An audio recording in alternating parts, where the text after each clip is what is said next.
Assalamualaikum warahmatullahi wabarakatuh. Selamat sore adik-adik.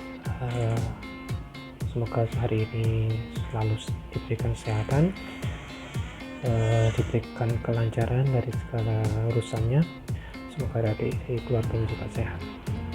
Hari ini saya akan melanjutkan materi tentang perencanaan dan pengembangan pariwisata.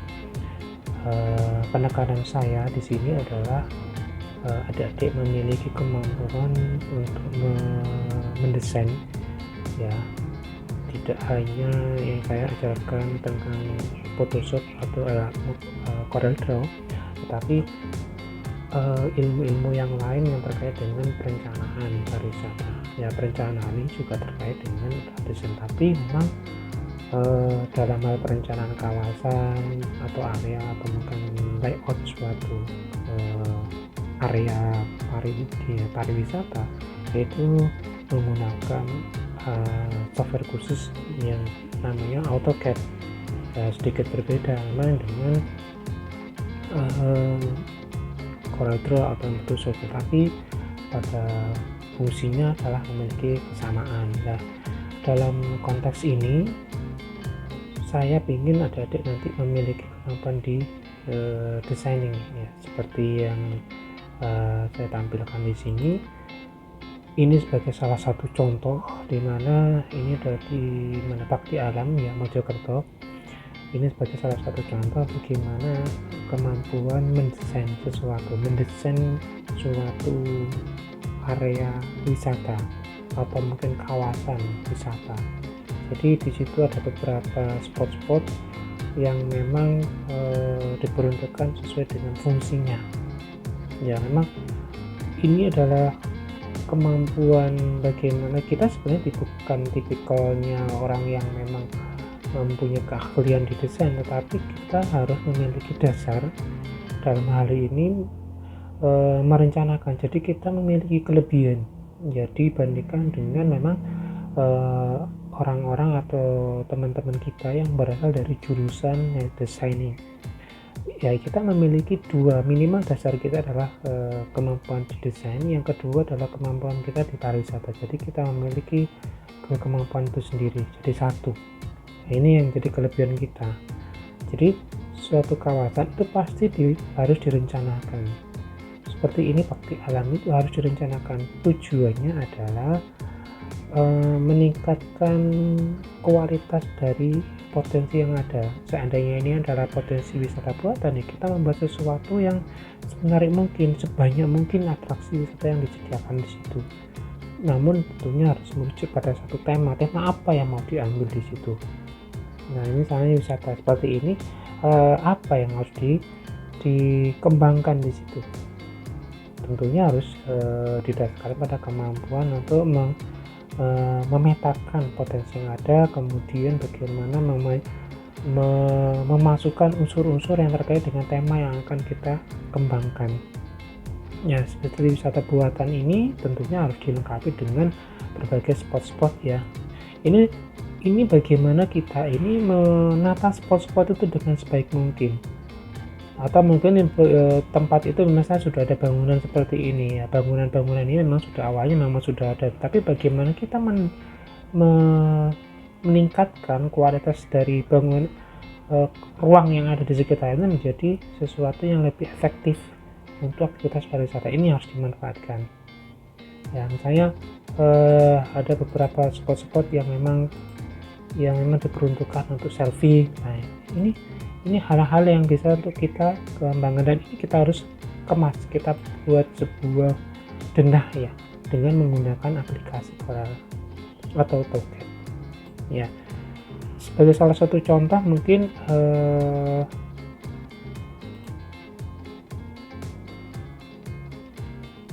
ini adalah bagian dari pembuatan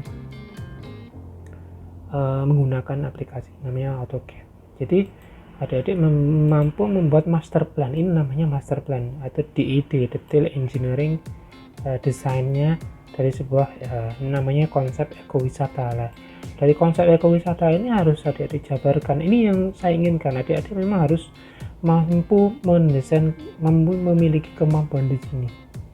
Jadi membuat desain seperti ini ya. Mendesain ini memang harus belajar kembali ya, menggunakan aplikasi yang lain yaitu AutoCAD, tapi ini sangat bermanfaat menurut saya bagaimana cara kita ini merepresentasikan ruang-ruang itu menjadi lebih baik ya. Memang peluang kita ini cukup terbuka gitu untuk bagian desain seperti ini, mendesain layout, karena ini tugas dari seorang perencana atau planner ya. Kita di samping kita mempunyai kemampuan di bagaimana mengkonsep sesuatu itu menjadi lebih terarah untuk pariwisata, kita juga harus memiliki kemampuan di sini ya. Kita nggak harus sempurna ya mendesain seperti ini, nggak harus sempurna, tetapi kita memiliki kemampuan minimal lah. Kita bisa membuat layout seperti ini, petanya seperti apa, kemudian di situ apa aja yang ada di situ, kemudian kita buat sesuatu yang sedikit berbeda warnanya untuk menandakan bahwa ini sesuatu yang misalnya ini kawasan hijau, hutan dan sebagainya. Kemudian kita ada kawasan perumahan, ada kawasan pertanian, peternakan dan sebagainya. Kita petakan, minimal ini yang bisa kita lakukan. Dari situ mungkin kita merujuk pada suatu gambar-gambar detail-detail, misalnya rumah apa yang memang konsep apa yang memang cocok untuk ditampilkan di sini. Ini namanya perencanaan. Kalau ini perencanaan ini harus tepat ya, dalam artian karena ini berjangka dan berlaku untuk selamanya. Jadi kalau sudah dibangun ya, bangunan misalnya bentuk bangunan seperti ini misalnya sudah dibangun ya, otomatis ya akan mencerminkan ini semua. Tetapi ini juga harus diperhatikan apakah bangunan ini sesuai dengan konteks kelokalan budaya masyarakat yang ada di situ.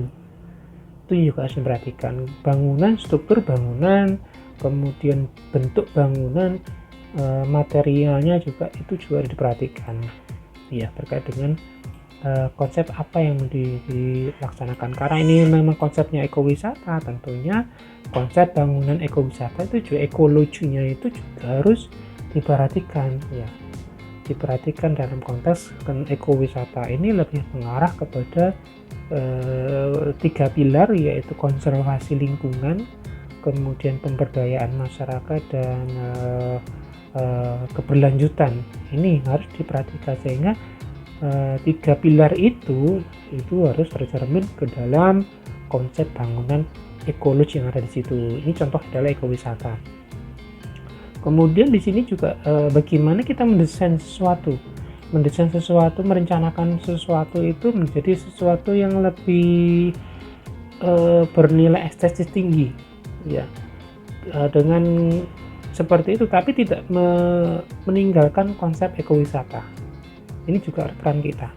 Jadi peran kita ini cukup komplit ya.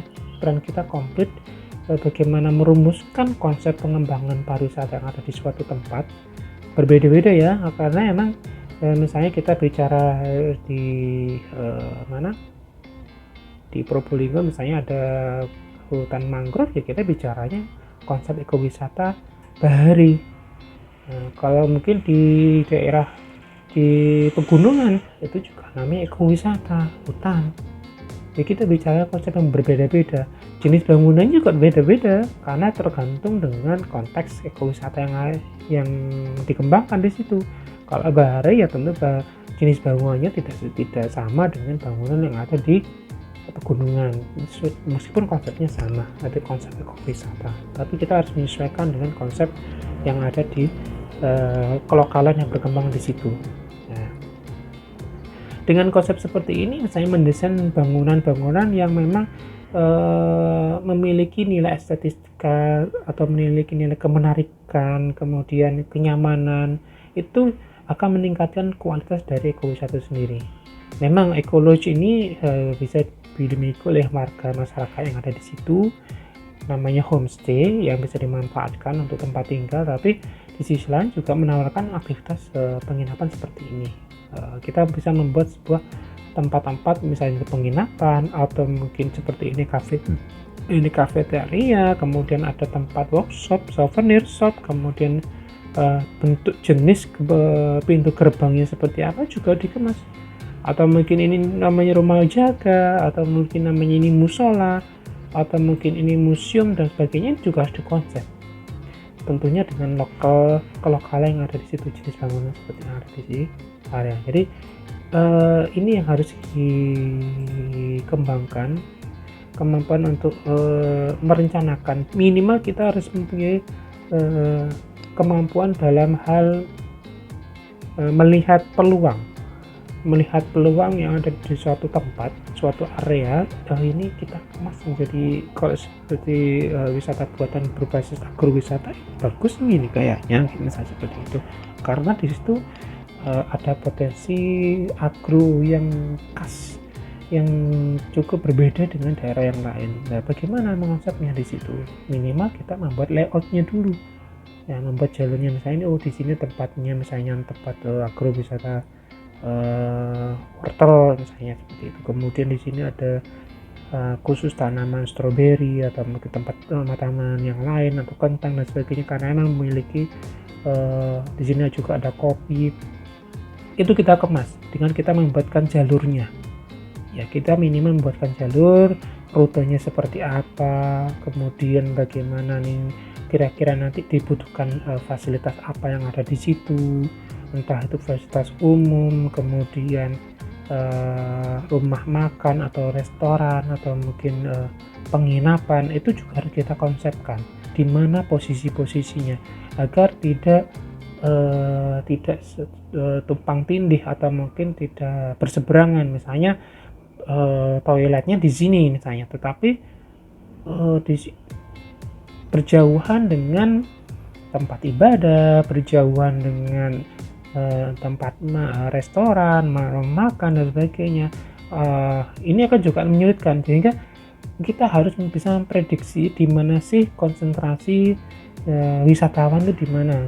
Jadi kita bisa memberikan sebuah sugesti bahwa nanti wisatawan masuk dari sini, kemudian mereka menikmati tanaman agrowisata, pendidikan agrowisata di sini, kemudian mereka melanjutkan, kemudian kita memberikan sebuah setelah ini mereka keliling, mereka pasti lelah, kita suguhkan dengan restoran, kemudian dengan view pegunungan, dengan view yang persawahan dan sebagainya. Ini harus kita perhatikan, sehingga makanya adik-adik harus mempunyai kemampuan secara detail memahami lokasi yang ada di situ, memahami benar-benar kultur budaya, topografi, kondisi geografisnya, kemudian kebijakan yang ada di situ yang berkembang di pemangku kepentingan yang ada di desa itu sendiri, juga harus dipahami. Kemudian industri kreatif yang ada di situ, yang memang tujuannya adalah menggabungkan ini menjadi sebuah suatu kawasan wisata yang memang benar-benar layak dijual. Ya, ini seperti itu. Jadi ini yang ingin saya inginkan dari adik-adik memiliki kepekaan. Ya, seperti ini bisa mengambil di Google Earth, ya, seperti ini Google Earth. Kalau kita sampai kita bisa melihat dari Google Earth, ya, dari sini itu bisa kita gambarkan. Kita bisa membuat rute jalannya ini seperti ini. Ini saya ambil contoh agrowisata Bakti Alang di Pasuruan, ya, misalnya ini cempolong-cempolong ini adalah bagian dari pemetaan. Ya, ini bisa kita buat. Kita bisa mengemas ini.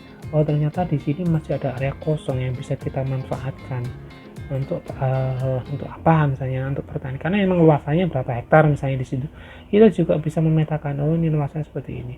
Kita bisa membuat desain yang seperti yang saya sampaikan tadi, seperti yang ada di sini. Nah, ini nih.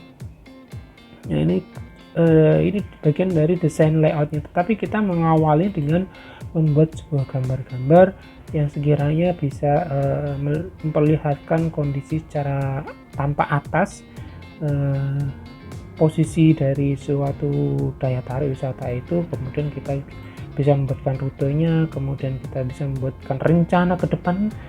Saya mau menyasar di area utara, misalnya saya ingin menyasar di area ini, nanti ingin mengembangkan ini, misalnya ini ke depannya kita konsepkan luasan area misalnya sekian, kemudian kita ingin nanti arah pengembangan seperti apa, kita konsepkan.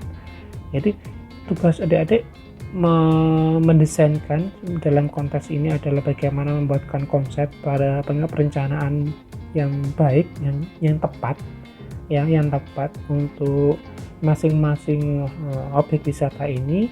Kemudian bagaimana adik-adik ini bisa merumuskan ke dalam sebuah gambar-gambar yang bisa dibaca oleh mereka sebagai pemangku kepentingan ada di situ, ya.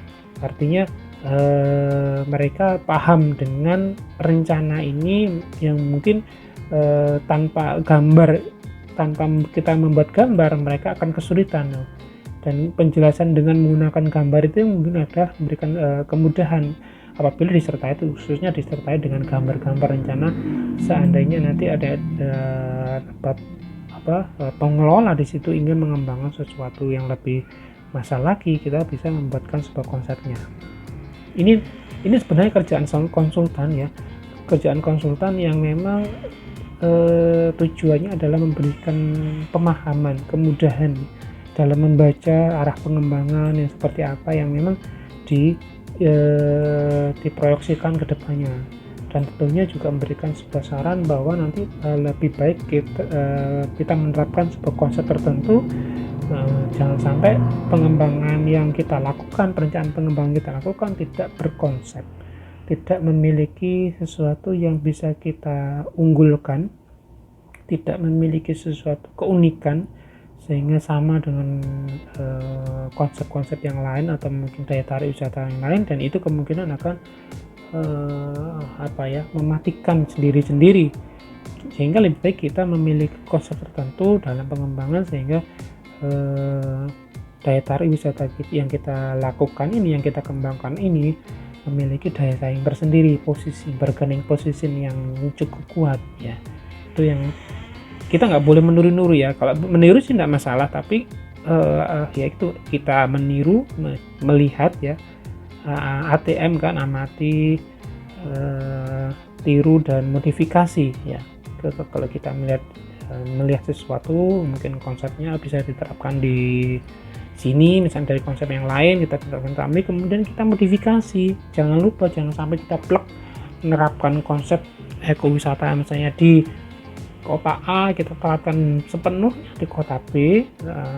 Itu belum tentu juga bisa dilakukan, karena memang banyak aspek yang harus kita perhatikan dalam menerapkan konsep. Tapi kita harus memiliki tema pengembangan apa yang harus kita lakukan. Ini namanya perencanaan. Jadi merencanakan spot-spot mana yang bisa digunakan untuk atraksi wisata, mana spot-spot untuk sarana pendukungnya, mana spot-spot untuk fasilitas umum atau fasilitas publiknya, kemudian mana spot-spot industri kreatif dan sebagainya. Kita petakan menjadi sebuah peta khusus kawasan di situ, ya, menjadi sebuah peta khusus. Ini menjadi sentral dari sebuah aktivitas pariwisata. Kemudian kita menyebar kemana, misalnya di sini, oh ternyata di sini ada sentra industri kreatif apa, atau mungkin di sini ada namanya, oh ternyata di sini agrowisata apa atau peternakan apa. Jadi kita bisa memetakan, ya, orang itu akan membaca, oh ini memang kondisinya memang bagus, ya, memang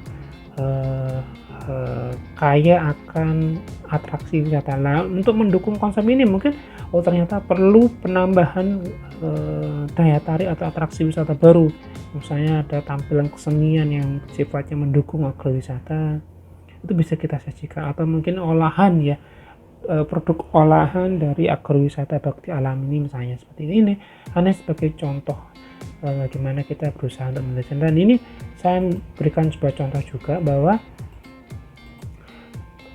ujung-ujungnya yang saya inginkan memang adik-adik adalah ya memang masih levelnya vokasi, tetapi tidak ada hal yang salah apabila kita nanti menuju kepada peran kita, yaitu sebagai konsultan. Suatu saat nanti kita nggak akan bisa memahami masa depan kita seperti apa, tetapi saya pinginnya adik-adik berperan strategis di konsultan terkait dengan pariwisata yang bisa membuat namanya master plan. Ya, master plan ini ya bisa, saat ini sebagai salah satu contoh saya ambil di internet dari kota Medan, ya. Ini kebetulan bekerja sama dengan pihak konsultan, pihak ketiga yang memang menyediakan gambar-gambar yang mampu mendesain. Ini juga ini bagian dari aktivitas pariwisata yang bisa dikembangkan ya seperti ini. Dari berbagai sumber itu biasanya banyak yang bisa digali ya terkait dengan pencatatan. Mungkin harus adik-adik yang pelajari adalah bagaimana belajar mendesain dengan menggunakan AutoCAD. Ya, ini juga PR bagi adik semua. Selain belajar menggunakan Corel, Photoshop, atau mungkin aplikasi Playstore, kemudian ini juga bisa dimanfaatkan dengan belajar menggunakan AutoCAD ya, tapi yang bukan engineering tapi khusus untuk desain arsitektur landscape ya. Ini sebagai salah satu contoh saya akan menunjukkan beberapa mungkin contoh-contoh ya, mungkin gambar yang bisa, yang ini kan memang kebutuhan ini. Jadi tugas dari seorang konsultan ya seperti ini ya, minimal membuat gambar-gambar seperti ini, membuat peta ya. Petanya sudah ada ya, kita ini peta bisa ambil dari peta kotanya ya, kita kemudian petakan, kita buatkan sebuah misalnya kotak-kotak atau gambar-gambar memang menunjukkan bahwa ini kaya akan posisi strategis, dengan kaya akan atraksi wisatanya, akan potensi wisata yang masih belum digali, atau mungkin kaya akan industri kreatif. Nah, itu bisa dipahami sehingga bisa memberikan sebuah gambar ini bisa terbaca oleh para pemangku kepentingan ya. Ini seperti ini contoh-contohnya, ini menggunakan aplikasi juga ya, ini untuk mengetahui bagaimana sih ini pola-pola persebaran yang ada di situ ya. Ini sebagai salah satu contohnya. Kebetulan memang tidak bisa terbaca karena memang sangat kecil sekali. Kalau kita besar juga pecah gambarnya. Misalnya ini adalah mungkin pusat kota kedua. Nah, ini intinya di sini, mungkin ini intinya di sini. Kemudian ini sister city-nya ya. Kemudian ini kawasan-kawasan yang pendukungnya, jadi untuk saling memberikan supporting ya. Intinya seperti itu. Kemudian yang hijau ini juga sama ya, kawasan-kawasan pendukungnya juga yang bisa untuk memberikan masukan sebagai sumbangsih di kota di sister city-nya. Jadi linkage ya, jaringan, ini namanya jaringan dari pusat-pusat yang bisa untuk dikembangkan. Nah, ini di masing-masing ini tentunya memiliki kayak potensi yang berbeda-beda, ini harus dikembangkan. Ini maksudnya seperti itu. Kita lihat gambar-gambar berikutnya. Ini yang saya inginkan ada punya pola-pola pemikiran, pola-pola kemampuan yang kaya akan desain, karena ini sangat dibutuhkan ya. Memang khusus yang bisa mendesain adalah memang jurusan khusus, tetapi tidak ada salahnya karena ini memang kebutuhan yang memang diperlukan. Nah, seperti ini memang gambar-gambar ini juga gambar desain ya, yang memang dibuat oleh ahli desainnya ya, tapi tentunya harus berdasarkan pada konsep yang kita buat ya. Orang pariwisata yang mampu membuatnya ya, itulah kita itu yang mampu untuk, tapi ya itu tentunya kalau kita memiliki dua kemampuan sekaligus ya akan semakin bagus, semakin lengkap diri kita, kemampuan kita yang semakin lengkap ya. Kita ini coba kita mungkin di belakang ya, seperti ini mungkin gambar-gambarnya ya. Ini gambar-gambar perencanaan, namanya master plan ya, detail nanti gimana kebutuhan sampai berapa. Jangan sampai kita harus menghitung dulu nanti kebutuhan berapa biayanya, jangan. Tapi ini namanya master plan, itu sifatnya adalah secara umum ya, secara umum ya. Ini masih gambar-gambar umum. Ini kalau masalah perhitungan ya, ini adalah teknik sipil yang bisa menghitung bangunan, kemudian proyeksi kebutuhan material dan anggaran yang dibutuhkan itu berdasarkan dari masing-masing itu. Nah, ini juga gambar-gambar yang bisa diperhatikan bahwa di sini memang memiliki ya, ini seperti ini. Ini adalah rencana ya, rencana seperti ini, pembagian zona kawasan perencanaan ya. zona ini juga tergantung dari bagaimana peraturan regulasi yang berkembang di situ untuk zona pariwisata. Di mana sih pengembangan zona pariwisata yang ada di kota kabupaten itu, kemudian apa yang boleh, kan ada zona perumahan, zona industri, zona pertanian, kemudian kehutanan, ada zona untuk pariwisata. Ini yang harus dimanfaatkan akan zona pariwisata. Jadi tidak bisa kita membuat sebuah master plan tapi fungsi zona itu adalah zona untuk industri, nggak bisa ya, nggak bisa, karena itu sesuai dengan aturan yang berkembang di suatu daerah. Ya, ini nih gambar-gambar ini yang mau dibuat. Ini sebenarnya gambar, hanya sedikit gambar yang memang rencananya mau dibuat. Jadi mungkin seperti ini adalah hal apalah yang akan mau dibangun di situ ya. Seperti apa yang mau dibangun di situ? Ini konsepnya. Ya, ini konsep yang memang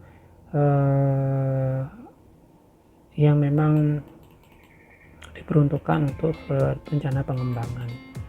Ya, ini misalnya di sini nanti dibuat misalnya kafe, kemudian di sini dibuat permainan outbound, nanti di sini juga ada dibuat restoran kolam pancing, kemudian di sini ada restoran juga, di sini ada plaza, di sini ada sepeda air. Ini namanya perencanaan, kita membuat perencanaan ya, ini namanya perencanaan, tapi tentunya harus disesuaikan dengan fungsinya, karena ini sungai dan tentunya harus memiliki konteks kebaharian yang memang harus diutamakan. Ini yang menjadi hal yang harus diperhatikan ya, membuat perencanaan sesuai dengan konteksnya. Ini detailnya ya, semakin detail yang ke bawah ini akan merujuk pada aktivitas itu sendiri ya. Ini bagian-bagian contoh. Saya menginginkan adik-adik memiliki kepekaan ya, kepekaan dalam hal melihat sesuatu, melihat potensi suatu kawasan, suatu area, kemudian bagaimana itu adik-adik bisa merumuskan itu ke dalam bentuk desain ya, desain yang bisa memberikan nilai tambah fungsi dari kawasan itu untuk kegiatan pariwisata. Jadi seperti itu. Jadi ini mungkin yang bisa saya sampaikan. Terima kasih. Mohon maaf atas segala kekurangan, kekhilafan saya. Semoga selalu diberikan kesehatan. Terima kasih. Assalamualaikum warahmatullahi wabarakatuh.